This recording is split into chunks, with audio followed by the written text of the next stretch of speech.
Assalamualaikum warahmatullahi wabarakatuh. Perkenalkan, nama saya Totok Sugianto, owner dari Totok Kelanceng yang ada di Samiran, RT 03, Parangtritis, Kretek, Bantul, Yogyakarta.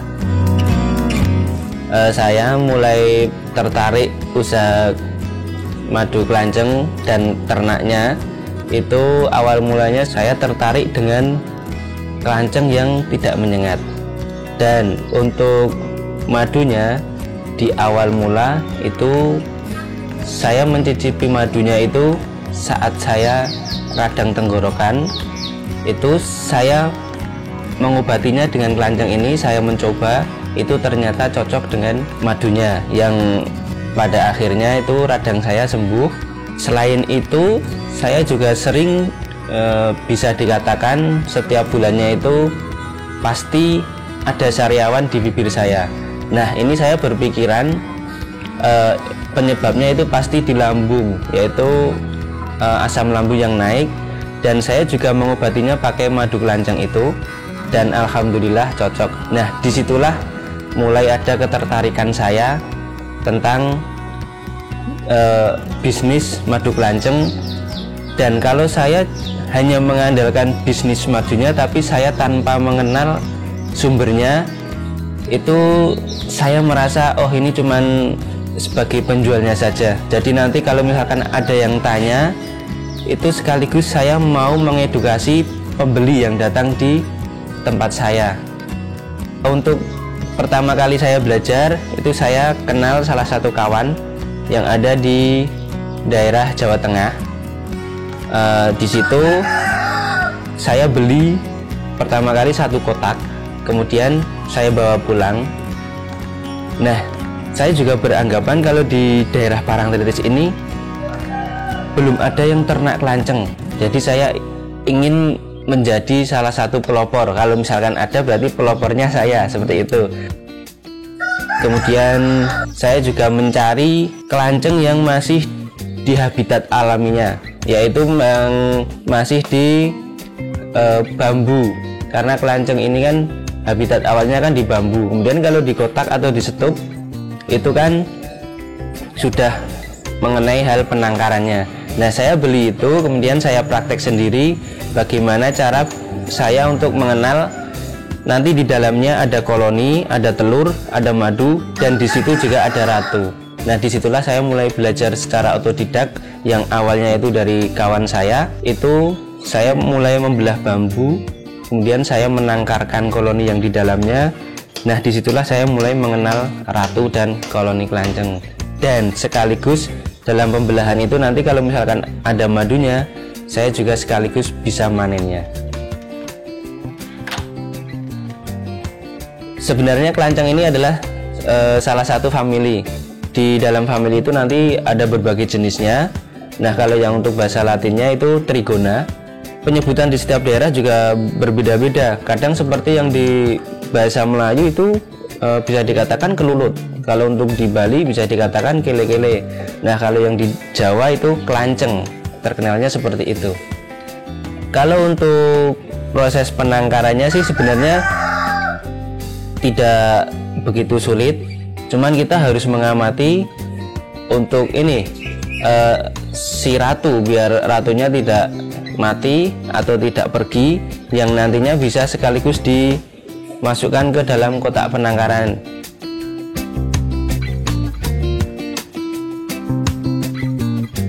Dan ratunya juga jangan sampai lupa harus ikut masuk seperti itu, sama telur-telurnya. Nanti otomatis koloni yang ada di dalam bambu itu nanti akan ikut masuk di kotak penangkaran yang berikutnya.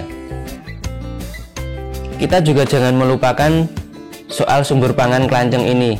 Kita kalau mau beternak kelanceng atau budidaya kelanceng ini, kita harus mau menciptakan vegetasi si kelanceng ini sebagai sumber pangannya, supaya kelanceng itu tadi bisa bertahan hidup dan produksi madunya juga bisa bagus. Nah, di sinilah nanti akan menentukan apabila vegetasinya itu cukup buat si kelanceng, maka produksi madunya juga akan bagus, seperti itu.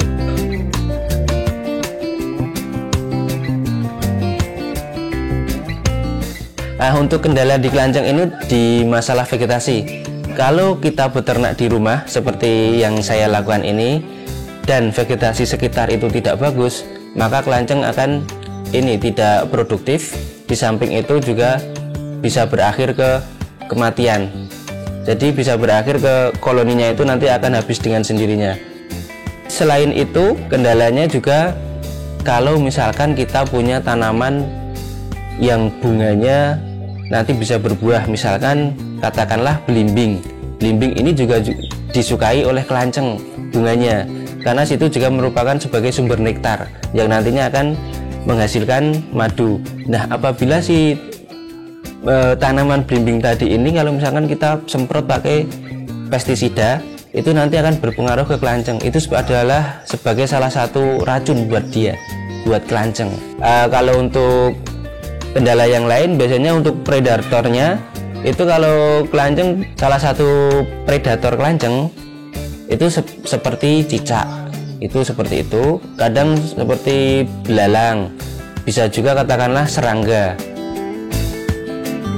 Proses pemindahan itu tidak lama, dengan catatan kotaknya sudah jadi dan yang mau dipindah juga sudah ada. Seperti itu, tidak nyampe 1 jam. Kalau untuk masa panen, dengan catatan vegetasinya itu cukup untuk si kelanceng, itu bisa dikatakan sekitar 3 atau 4 bulan itu bisa menghasilkan sekitar 300 mili. Itu satu kotak penangkaran, dengan catatan itu tadi vegetasinya cukup buat si kelanceng. Kalau saran saya buat kawan-kawan yang mau budidaya kelanceng, itu jangan terburu-buru kita langsung membeli setup atau koloni kelanceng, kemudian kita berasumsi, ini nanti produksinya bagus, kemudian harga jualnya tinggi, kita bisa untung banyak. Kita harus perlahan-lahan, kita harus tahu dulu sumber pangan kelanceng ini yang disukai itu sumber pangan yang seperti apa. Dan saran saya juga jangan mendoping sumber pangannya, misalkan seperti gula, sirup, dan lain-lain. Nah, kalau untuk penciptaan vegetasi, kita harus mau nggak mau kita harus mau untuk menunjang kehidupan kelanceng itu. Salah satunya itu kita harus menanam. Kalau di tempat saya menanam tanaman air mata pengantin. Nah, di situ nanti sumber nektarnya bagus buat si kelanceng yang nantinya juga akan menghasilkan madu yang cukup. Nah, selain itu yang disukai oleh kelanceng ada bunga belimbing, itu suka, kemudian bunga dari kaliandra dan lain-lain. Kadang ada juga sih yang paling suka itu bunga bayam, yang nanti kalau bunga bayam itu sebagai sumber polen yang nanti sebagai protein si ratu supaya reproduksi dalam bertelur itu banyak. Kalau untuk hal produksi di rumah saya ini sebenarnya saya tujukan untuk edukasi. Kalau misalkan ada yang mau beli dan masih penasaran dengan wujud koloni kelancengnya, maka di sini sekalian bisa untuk mengedukasi. Nah, kalau untuk hasilnya atau katakanlah hasil dari madu yang ada di rumah itu bisa dikatakan belum bisa memenuhi kebutuhan pasar yang permintaan pasar ke saya. Jadi selain saya di rumah, saya juga bermitra dengan kawan saya yang memang di satu tempat itu vegetasinya sudah bagus dan produksinya juga sudah bagus. Banyak orang sih yang beranggapan bahwa madu kelanceng ini yang mengatakan itu kualitasnya itu 4 kali lipat dari lebah biasa. Yaitu tadi salah satunya, kalau yang merasakan saya itu ini lebih cepat dalam meredakan radang tenggorokan. Dan ada juga sih yang pelanggan saya itu yang dahulunya itu konsumsi selain madu kelanceng, dan beliaunya itu mengatakan, oh saya pakai yang ini kok cocok ya. Nah, akhirnya jadi langganan saya seperti itu. Kalau saya menjual madunya per 250 ml itu saya bandrol dengan harga 130.000. Dan nanti kalau misalkan pembelian lebih banyak lagi, nanti bisa seperti harga grosir. Dari saya seperti itu. Kalau untuk permintaan pasar, saya bisa mengatakan lumayan bagus. Jadi hasil dari penjualan madu ini cukuplah buat saya untuk menghidupi perharinya, bisa dikatakan per bulannya. Kalau untuk motivasi saya, itu saya sebenarnya ingin menjual produk yang produk itu benar-benar murni dalam artian alami dari kelanceng, tidak ada campuran dari apapun. Selain itu, saya juga ingin mengedukasi masyarakat sekitar atau orang lain yang memang belum mengetahui secara detail tentang koloni kelanceng ini. Nah, berhubungan dengan sekarang ini dalam kondisi pandemi COVID-19, itu kita bisa meningkatkan sistem imun tubuh kita itu dengan konsumsi madu. Khususnya kalau saya lebih ke madu kelanceng. Jadi buat kawan-kawan, mari kita rajin mengkonsumsi madu kelanceng untuk meningkatkan stamina atau daya tahan tubuh kita biar tetap stabil dan tubuh kita sehat. Nah, untuk kawan-kawanku dalam kondisi pandemi ini, kita di rumah dulu, stay at home, rajin cuci tangan, dan kita konsumsi makanan yang bergizi, salah satunya madu kelanceng.